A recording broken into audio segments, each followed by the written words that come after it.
Telugu Desam party Janasena social media అరాచకానికి గీతాంజలి అనేటటువంటి ఒక అమ్మాయి రైలు కింద పడి ఆత్మహత్య చేసుకుని చనిపోయినంత దుర్మార్గం ఈ రాష్ట్రంలో జరగడం నిజంగా హృదయాన్ని కలిచివేస్తున్నటువంటి సంఘటన. ఆమె చేసిన తప్పేంటి?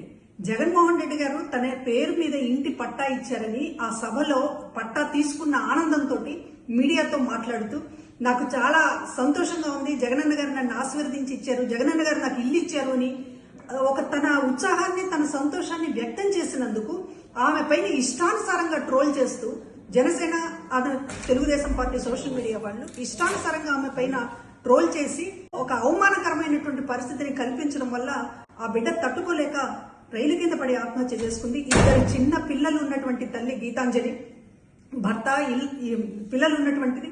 అమ్మఒడి పథకం కూడా అందుకుంటోంది. ఆ సంతోషంతో అమ్మఒడి పథకం అందుకుంటున్న సంతోషంతో పాటు ఇళ్ల పట్టా కూడా వచ్చిందనేటటువంటి ఒక ఆనందాన్ని వ్యక్తం చేసినందుకు ఆమెని నిండు ప్రాణాన్ని బలి తీసుకుంది తెలుగుదేశం పార్టీ జనసేన. వీళ్ళు అసలు మనుషులేనా అని అనిపిస్తోంది.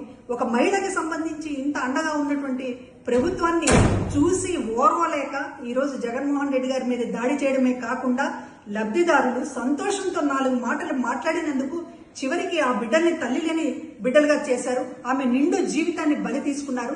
మిమ్మల్ని ఎట్టి పరిస్థితుల్లో కూడా క్షమించకూడదు. ఈ రాష్ట్రంలో ఉన్న మహిళలందరికీ కూడా చెప్తూ ఉన్నాము, ఇటువంటి ఒక ఆమెని ఇష్టానుసారంగా రకరకాల అవమానకరమైనటువంటి పద్ధతిలో ప్రాణం తీసుకోవాలన్నంత ఒక హింస పెట్టినటువంటి ఈ పార్టీలని ఎక్కడ ఉంచాలో మహిళలు ఆలోచించమని చెప్పి కోరుతూ ఉన్నాం.